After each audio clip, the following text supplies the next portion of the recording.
Power 98.7 podcast. The moment has arrived, and it's exactly 7 minutes past 9 here on Power 98.7. And guess what? Tonight, the African Renaissance man, elder statesman of Africa, former President Thabo Mbeki. Always a pleasure to be with you, and we are very much honored that you are gracing our studios tonight, Mr. Thabo Mbeki. Thanks, Tim. Much appreciated. Thanks, Tim. And I hope I'm not late with my birthday wishes to you. You are late. I'm sorry, but I'm sure... Where's the cake? Okay, as far as the cake, I thought that might be irrelevant, but I said as soon as I meet with you, then I should wish you everything of the best, and also thank you for having served your people, the nation, as best as you've done throughout your lifetime, and you continue to do the same on the continent. And thanks, Tim. We are deeply grateful. We had to play that clip of "I'm an African." Unforgettable speech. Definitely very, very inspired. And you can read it, listen to it. Always gives people goosebumps, makes you reflect deeply on what it means to be an African. And I wonder, when you sat down to write that speech, what you were seeking to convey. I'm sure over the years, with the passage of time, when you hear it or when people meet with you, they tell you about that speech. What was the story behind it? Well, Tim, as you know, this was the moment of the adoption of our constitution. That's right. And it seemed to me that this obviously was a special moment. And therefore that you couldn't deliver a normal speech. You had to say something which would affirm who we are as Africans, and say it in a way that would be, in a sense, exceptional. As I say, not a normal speech. So I sat overnight. In fact, it was done during one night. Mm-hmm. I sat overnight to think, what is it that we say tomorrow at the Constitutional Assembly as the Constitution is being adopted, and therefore had to really try and understand the challenges that as Africans were faced in the past, how we have responded to those challenges, and what we say to ourselves as Africans about what we should do in the future. So that's how the speech evolved. It was important that we also needed to say this, that this new constitution that we're adopting was not merely a South African achievement. That also it was an African achievement, because indeed that's what it was. Mm-hmm. Partly because of the involvement of the rest of our continent in our own struggle, which contributed to our victory. But also partly because as South Africans, we are not merely South African. Part of our identity is we're African. And therefore we needed to say something about that Africanness.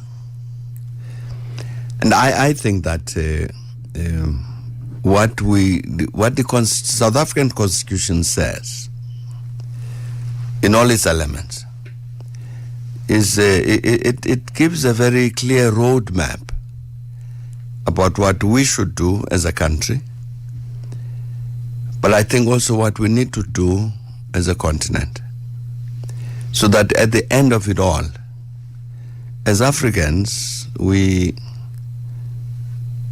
emerge victorious. In that sense, victorious in the sense that we would position ourselves among the peoples of the world as the kind of people that we are and should be. We don't need anybody to teach us about democracy, justice, rule of law, the socio-economic challenges that we have to meet with regard to anything and everything about housing and a better life. I'm saying that we don't need anybody to teach us about any of those things. And our constitution, as it was adopted in 1996, was saying we as Africans are taking this very serious decision that we will together address all of these challenges. I'm saying that we did that as a South Africa. It's a South African constitution. But now, Mr. Mbeki, the assertion that you're making that we don't need anybody to teach us about justice, socio-economic, and whatever plans, whatever programs that we need to put in place to improve the quality of lives of people on the continent, South Africa and elsewhere. What is you are very passionate about it. There's no question about that.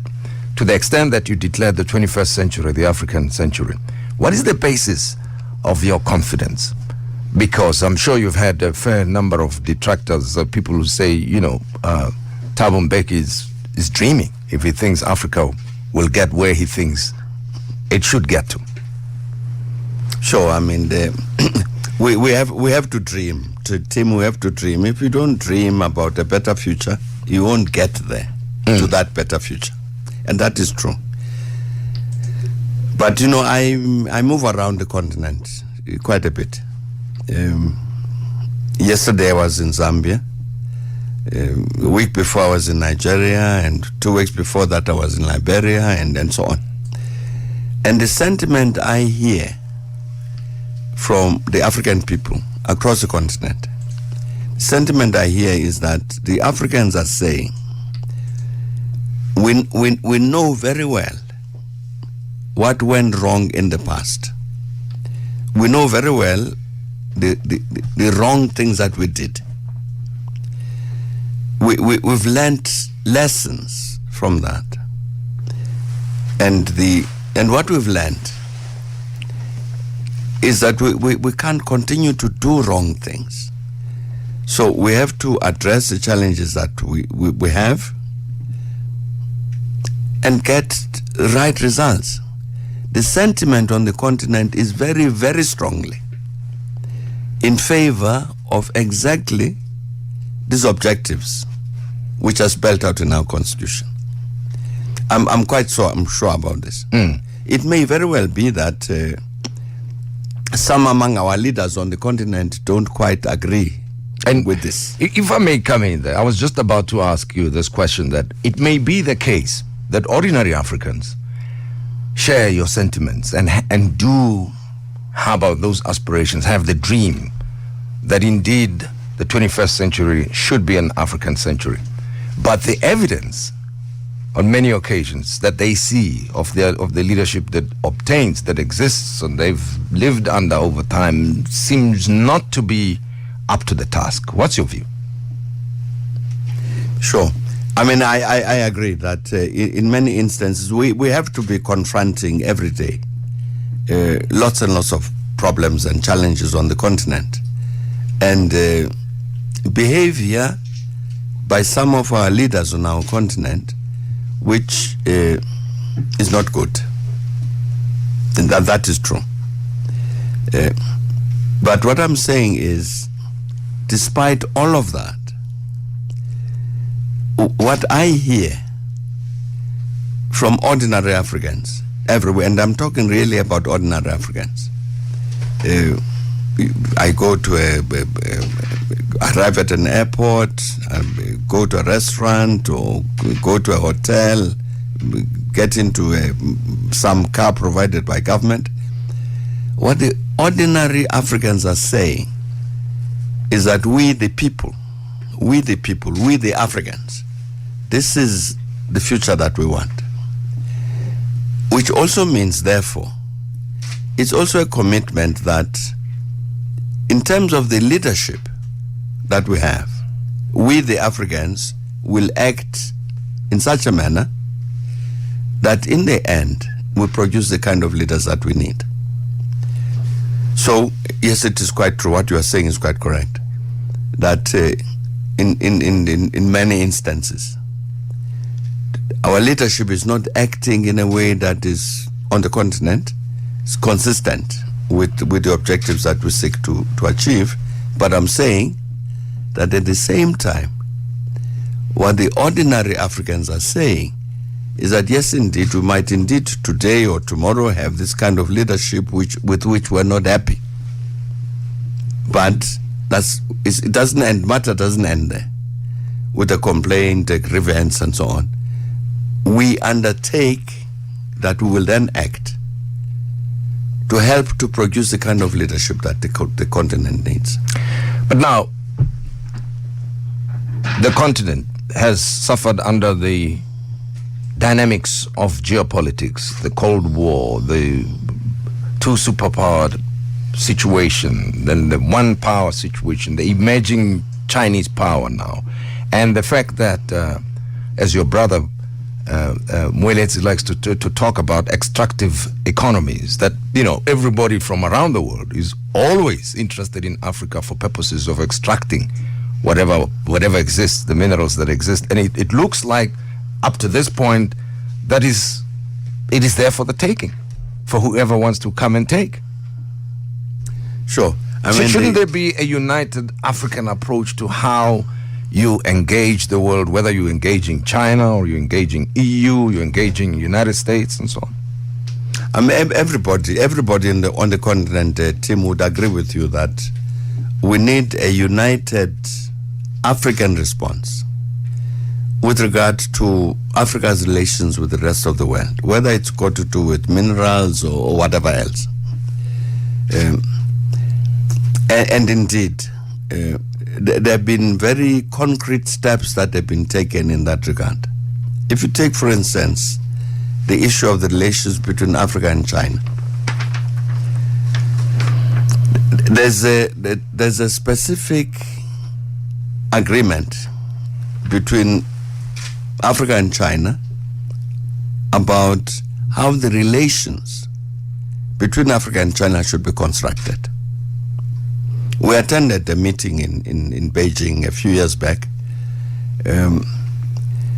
attended by African heads of state and government and the president and government of China to discuss specifically this matter. And an agreement was reached about how to construct this relationship between China and Africa so that what then would come out of it is mutual benefit. Because as Africans were concerned that coming out of the struggle against colonialism, imperialism and so on, colonization by the Western countries, clearly we did not want a situation where they would be open to a different kind of colonization. And therefore we needed to govern the relationship between Africa and China in a particular way. And I'm saying there actually exists a negotiated agreement between ourselves as Africans and the Chinese about how to construct and conduct this relationship between the two. So I'm saying that the Africans would agree with you exactly that as Africans we need to ensure that we construct a relationship with the rest of the world as Africans, right, that benefits the continent. It remains a challenge and which has to be addressed. What are the relations between Africa and the Western world in all respects? Is there a possibility? What do we do to elaborate a common African position about Mali?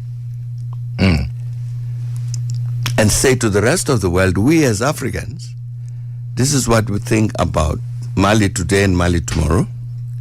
And you, the rest of the world, we want you to interact with us about Mali in the following way. I'm saying those challenges remain. But I think the sentiment that we need to develop some process according to which we can then take common African positions. Now, you feel very strongly, obviously, it's clear, about what needs to happen on the continent. And you are, even in your retirement, very much involved in practically addressing these issues. I want you to tell me a bit more about the foundation that you started, which seems to be very active on some of the practical efforts that need to be embarked upon to advance the African Renaissance. Can you tell me a bit more about those? Well, Tim, before I left government, a number of my then colleagues, African heads of state and government, would ask me the question. We know, they would say, we know that in terms of your constitution, you are going to be finishing your second term and therefore retire after that. What are you going to do when you retire? When people were raising this thing then, I would always say to them, I hadn't thought about it, which I hadn't. But there was a persistent message, which was that the OAU, or through the OAU and the African Union, the successor organization, the continent had taken many decisions about its politics, its economics, its security, and gender issues, and rights of children, and a whole range of matters, culture, and so on. That there were existing policies which had been accepted by all the African governments. And the problem was, and the challenge, was that these policies were not being implemented. So these colleagues of mine would then say, therefore, when you retire, we think what you need to attend to is helping to build the capacity on the continent to implement the decisions that the continent has taken. And basically that's why we set up the Thabo Mbeki Foundation. Essentially to say, what is it that needs to be done to ensure that the decisions that the continent has taken about its economic development, about its politics, about everything else, what is it that we need to do to ensure that these decisions are indeed implemented? And that's what the foundation is up to. Mm-hmm. Well, I want to come closer to home, and I'll be all over the place because it's always great to talk to an elder statesman. I'm sure this time there are no pressures of complex decisions to be taken, so we can talk about anything. We at this time as we speak, as I'm interviewing you, the first president of the Republic of South Africa since '94, Nelson Mandela, is lying in hospital as we speak, and I'm sure you've been watching and forming a view about how the story is being covered and media hovering around and so forth. What are your thoughts? Where are your thoughts at this time as you watch what is happening? And it looks to me that the interest around the life of Nelson Mandela, as he lies in hospital recovering, is what's going to happen when Mandela goes, when he passes on. Well, Tim, the first thing I'd like to say with regard to all of that is that, of course, I naturally, as you would know or expect, I maintain very close contact with the family and the doctors about Nelson Mandela's condition. So, and I think that we need to understand what has been said publicly by government, which is that Nelson Mandela is in fact improving in terms of his health. I don't think anybody should kind of entertain some wrong notion that Nelson Mandela is about to die tomorrow. He's not going to. So I think that we really need to feel comforted that we still have him with us now, and we'll have him with us in future. So I think that's the first point I'd like to make. Of course, I can understand how people would then raise this question: what happens when Nelson Mandela goes? But Nelson Mandela belongs to let me say, we belong, together with Nelson Mandela, to a particular stream in terms of the evolution of our country. These things that have happened here, whether you talk about the transition to a democratic South Africa, issues of national reconciliation, challenges we face about changing the lives of the people for the better, a better life for all of these things. All of us belong to the same stream which produced those policies. And therefore that is why it was possible when I succeeded him as president in 1999, and people would ask the question, how are you going to fit into these shoes? I knew that the question is, to some extent, ill-informed, because the policies that Nelson Mandela pursued were the policies that I knew, policies about which we'd sat together with Nelson Mandela to elaborate, and the matter didn't therefore rest on an individual as to what would happen. With regard even to myself as president of the country, we know Thabo Mbeki leaves. Doesn't necessarily mean there's going to be any fundamental change with regard to the policies that would be pursued by the successors. So I wouldn't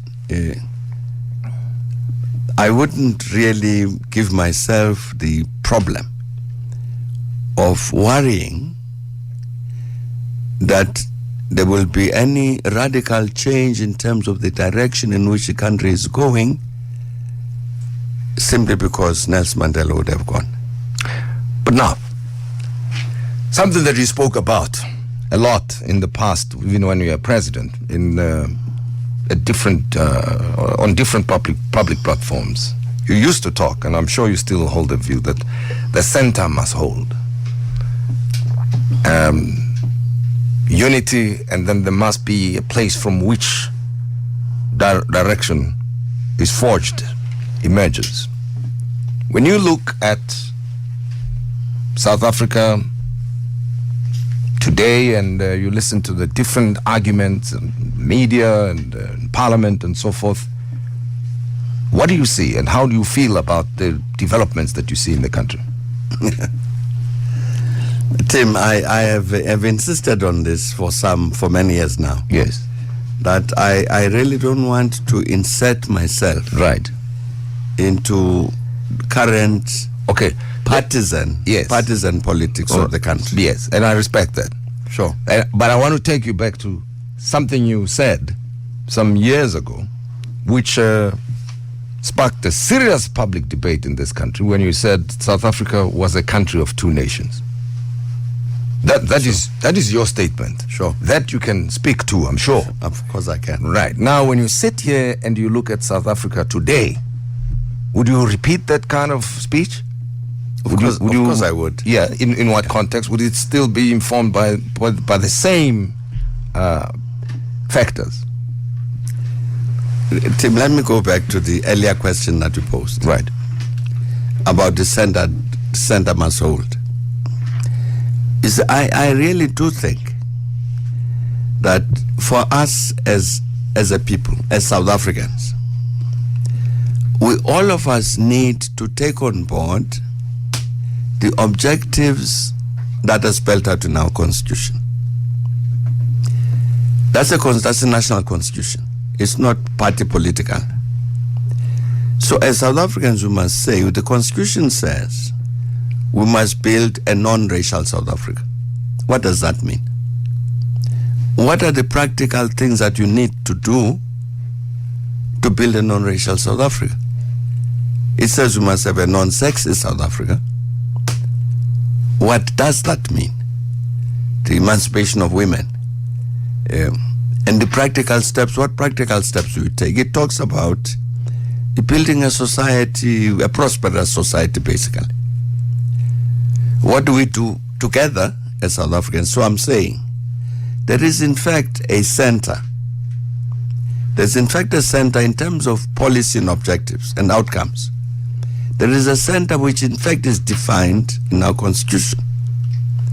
So I think the challenge that faces all our parties and civil society, whoever, is to say, what is it? How do we rally, all of us as South Africans, around these objectives? All of us, everybody, if you go into the street tomorrow, everybody would say, we love our constitution. But what does that mean? Now, so I'm saying that it is possible.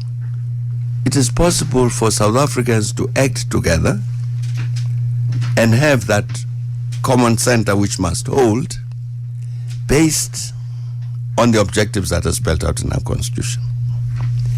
And that is why this issue that you are talking about two nations, is relevant.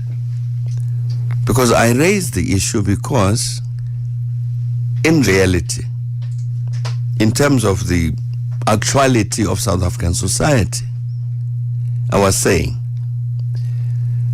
we have not succeeded then, we hadn't then, and I think we haven't still. We haven't succeeded to eradicate the legacy of colonialism and apartheid, as a result of which you have a divided society.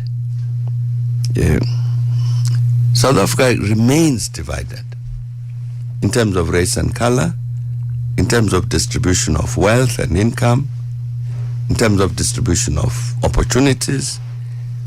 You see the controversy that is now, the current controversy about the policy of South African Airways in terms of training of pilots. And SAA says, quite correctly, we need to train more black people to become pilots. Because dominantly, overwhelmingly, the team of pilots that SAA has is white, which is nothing wrong with that. That's fine. But they are saying the Constitution also says we must create a non-racial society. And we as an airline are saying, as part of that, contributing to that objective, let's train black pilots. It's not to discriminate against white people, but it's to achieve this objective of a non-racial society. So I'm saying this thing about two nations remains to this day one of our challenges. And if we don't address it properly, effectively, tomorrow we're going to have very, very serious social problems. Well, I wanted to pick up on that because there's another issue facing this nation and has been a problem facing the country for a long time. The high unemployment rate in the country anyway, irrespective of the legacy that we have inherited. And I'd like us to talk about that in a moment. Former President Thabo Mbeki, elder statesman, the African Renaissance man, is with me here on Power Perspective. You can talk to him as well at 011-014-9200, 011-014-9200. And you can also visit our Facebook page. It's Power Perspective with Tim Modise, or send us email powerperspective@powerfm.co.za. Tweets to @Tim Modise. My guest tonight, former President Thabo Mbeki. Making history. We are all African. Power. Bringing back hope. Each time one of us touches the soil of this land, we feel a sense of personal renewal. Power. It is here. It's unbelievable.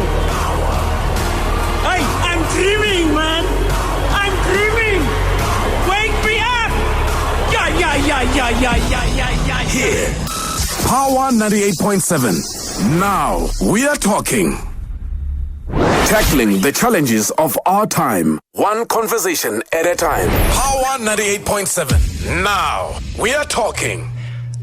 The elder statesman, African Renaissance man, former President Thabo Mbeki, with me here on Power 98.7. Power Perspective presented by Tim Modise. Tweet us at Power FM 987 or call us 011-014-9200. You've been in politics, Mr. Mbeki, for close on 60 years now. Common refrain when people talk about politics, they say, it's a dirty game. Is it true? Please just confide in me here, and I won't go around telling people that this is what you said, but is it true that it's a dirty game? I know a lot of good people who should be in politics who say, watching from the distance what happens between the key players there and what happens to even the best amongst us. It's not a place for sissies. Well, Tim, the politics, our politics before our liberation in 1994, it had to do with ending the apartheid system, liberating our country from that system, and establishing a democracy. I don't think there was anything dirty about that. Yeah. And after that, our politics was about how do we solve the problems that our people face. Problems of unemployment, of poverty, all of these issues. I don't think there was anything dirty about that. It may very well be that in the practice, as political parties or political activists scramble among themselves about positions and so on, indeed that might come across as being dirty, but I'm saying the purpose of politics, our purpose, yes, in politics, the earlier period was about the liberation of South Africa, and there's nothing dirty about that. The purpose of our politics after that was indeed achieving this objective of a better life for all our people, and there's nothing dirty about that. So politicians among themselves might indeed engage in all sorts of battles and games and all of that, which might not look good, clean. But I think what we need to be asking all the time is, okay, you people are politicians, you ask us to vote for you and you get into parliament and government and all of that. That's fine. To do what? And I think that's a central question. So we elect somebody. But why are we electing these persons or this party? What are his programs? And after that, having elected them, we've got to try and keep a check on them to say, have you done the things that you promised, as a result of which we elected you? So I don't think we should be over-fixated by some processes that might take place within political parties, which might indeed be dirty, in terms of people trying, if I want to be president or secretary general or something, and therefore I'm going to do something to make sure that I defeat the other person and so on. Sure, that'll happen. It happens in fan clubs for soccer teams. But in the end, as a people, what we've got to say is, where is the country going? Where is our politics taking us to? And if the politics is taking us to a wrong place, then there's something wrong with the politics. So I'm saying that what should determine our view as to whether the politics is clean or dirty or whatever else, is the outcomes that are actually realized as a result of the political practice. All right, let's take calls now. We have Tsepiso calling us from Boksburg. Good evening to you, Tsepiso. Hi. My comment is just to say to Mr. Mbeki, you are the best thing that has ever happened to this country. And I'm talking pre-94, post-94. And I just want to say that your honor, your dignity, and your intelligence is something that we as South Africans should be striving to try and emulate, to try and follow through, and to try and apply in our own lives. It's just to say thank you. Thank you so much, Mr. Mbeki. There is truly no man like you. Thank you very much, sir. Thanks, Tsepiso. And Mpololo from here in Joburg, Sandton, across the road from where we are. Welcome. Hello. I would just like to ask a question. How do we, as the economically active generation of today, get access to the likes of Mr. Mbeki in the broader African agenda? Because I think it would be very sad for someone of my generation to have lived in the same generation as Mr. Mbeki and to have to read about him in history books. So what? Can you repeat the question? I think we missed it. How can you do what? I'm saying, how does this generation that's economically active get involved in the African agenda? Because from someone who has lived in the same time as Mr. Mbeki, to have to read about him in history books would be very sad, when there could be so much to learn from him, knowing the intricacies of what's happening on the continent and what we can change. All right. And I suppose you'd want to know, for instance, about the foundation, how you can interact with it. Is that what? Yeah, I've tried. I've sent emails with no response, and that's why I'm asking this question. Okay. All right. Thanks. All right, Matt. Let's. I will. If the station here, the Power Radio, gives me your details, I will check on what you are saying. But I would say that one of the first challenges that you and I face as South Africans is, in the first instance, to understand our continent better. One of my worries is that as South Africans, we are too insular.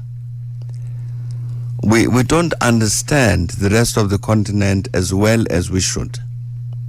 I think that's the first thing that we need to do, to make sure that we do understand this. Understand our continent so that we understand better the challenges that the continent faces, which in many respects are the same challenges that we as Africans face with the rest of the other Africans. So that if you do that, you create a better possibility to make a determination about, therefore, what intervention do I make in the rest of the continent, having understood better the challenges and possibilities and so on the rest of our continent. But now, Mr. Mbeki, let me wade into dangerous territory here. Have a debate with you. Earlier, I said we have a high unemployment rate in the country, and we've been having this high unemployment rate for a long time. And from where I'm sitting, it is very much unsustainable. And I'm connecting it to your comments now, that to an average South African, probably they're concerned, as much as they may be interested in knowing what's going on the continent, but the anxiety that they live with all the time is what's going to happen to a quarter of a population that is marginalized. And it seems to be a permanent state of the way we live here in South Africa. Why are we not winning? What's holding this country back? It's true, Tim. The issue of unemployment in our country is a very, very serious, it's a grave issue,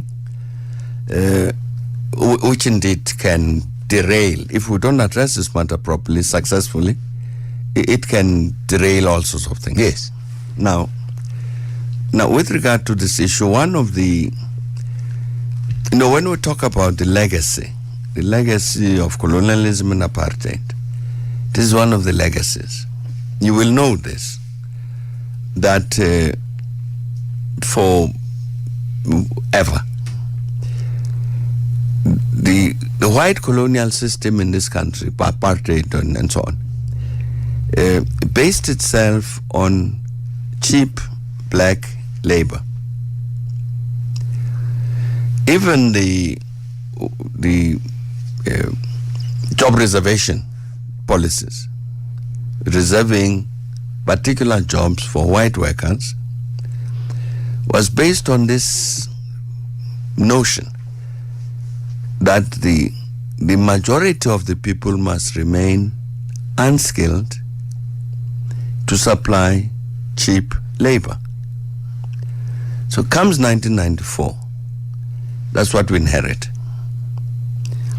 You have a very, very large pool of people in our country who are unskilled, uneducated, unskilled.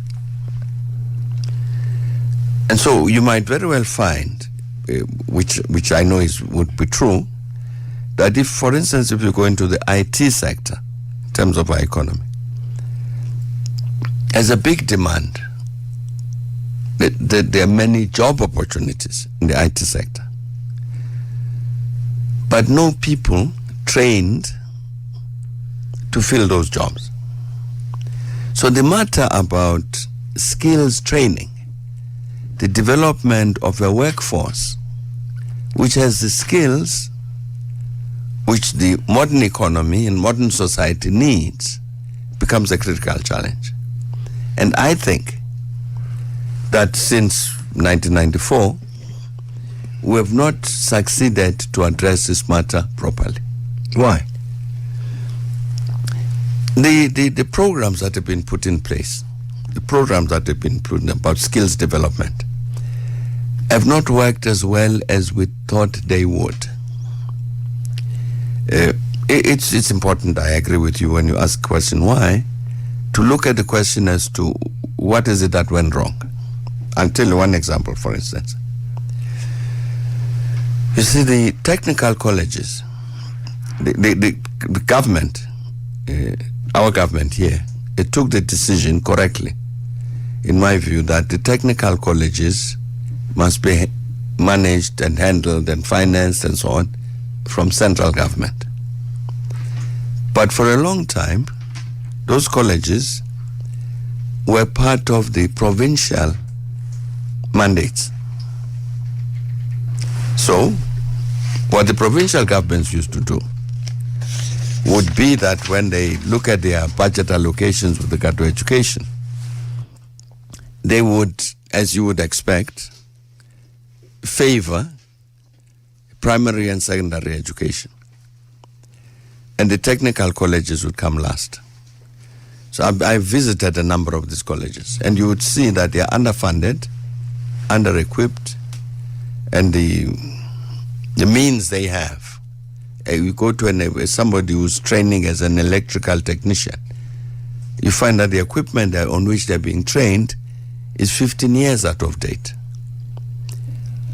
Needs to be modernized so that they can qualify and you give them a certificate as an electrical technician.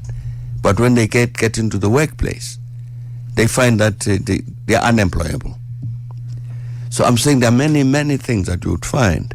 The government was correct to say that let's take this responsibility away from the provinces to national government, precisely to ensure that these colleges do indeed produce the kind of skilled people that are required. I'm giving one example of why the program didn't work. But if I may ask then, because to my mind, there seems to be a lot of talking about what needs to happen. The diagnosis has been done, the analysis is there all the time. But it does not seem like there is a sense of urgency to break the back of this unemployment rate and the stagnant economic growth.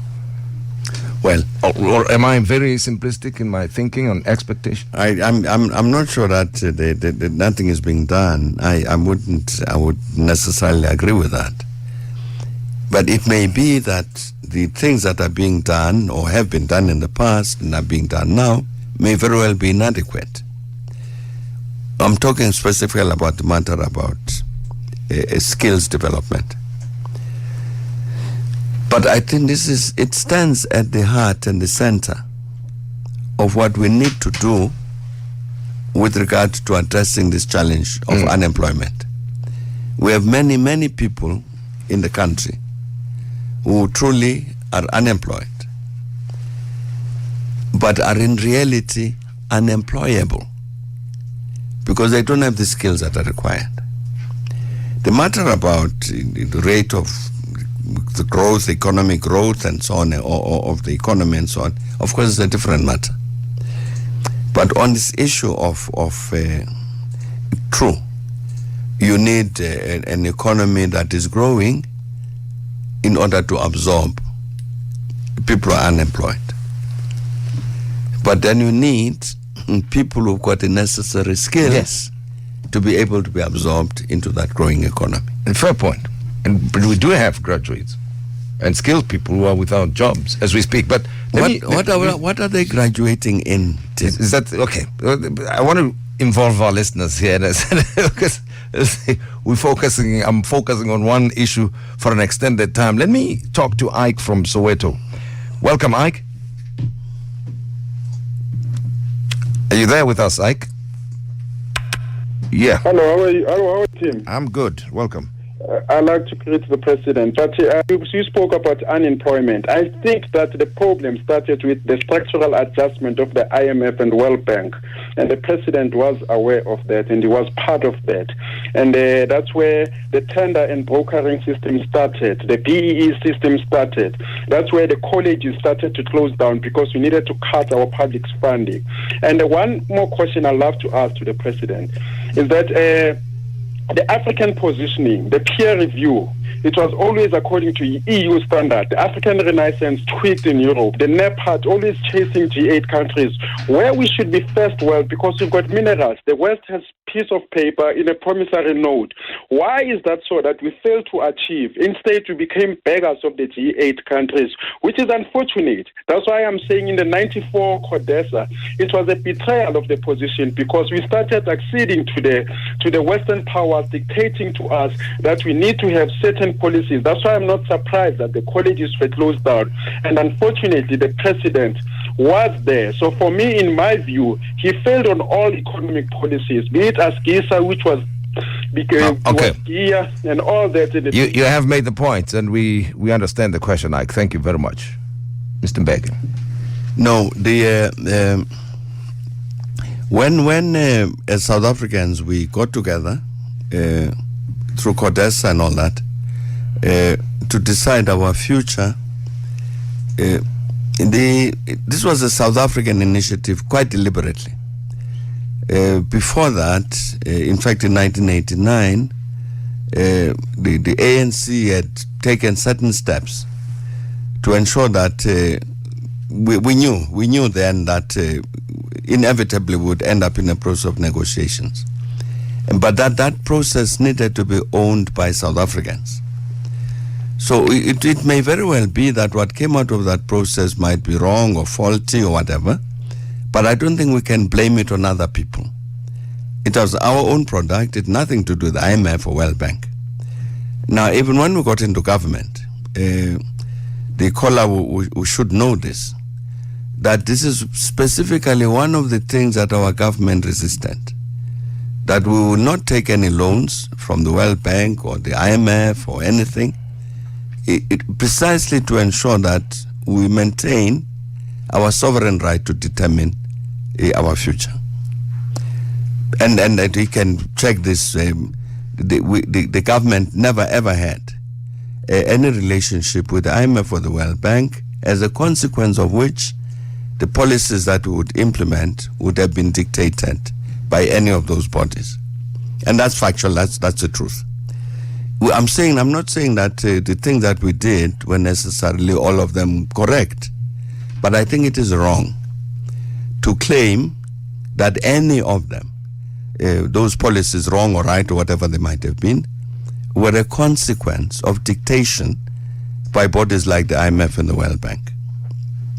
Now, you see, he needs to have a very close look at the structure of the South African economy. What its demands were then and what its demands are now. You see, even if you talk about the rest of the African continent, NEPAD had to do with it. The NEPAD is the new partnership for the development of Africa. And the first leg of that partnership is a partnership among ourselves as Africans. Again, it may very well be that as Africans we didn't do enough in order to develop that partnership among ourselves, but it was not predicated in the first instance on a partnership between Africa and the rest of the world. It was predicated in the first instance on a partnership among ourselves as Africans. And I think that is correct. Now, with regard to the matter of partnership between ourselves and the rest of the world, the fact of the matter is there is absolutely no way that the African continent can subtract itself from the rest of the world. South Africa produces platinum. It must sell this platinum to somebody, or produces gold or whatever. You can't avoid a relationship between Africa and the rest of the world. Mm-hmm. Now the issue then becomes, what's the nature of that relationship? What is it? You can't approach this thing as though the African continent has a way of dictating by itself what its relationship should be with the rest of the world. Well, I would want us to pause right there, Mr. President Mbeki. We will be continuing our chat with you. Power 98.7. Now we're talking.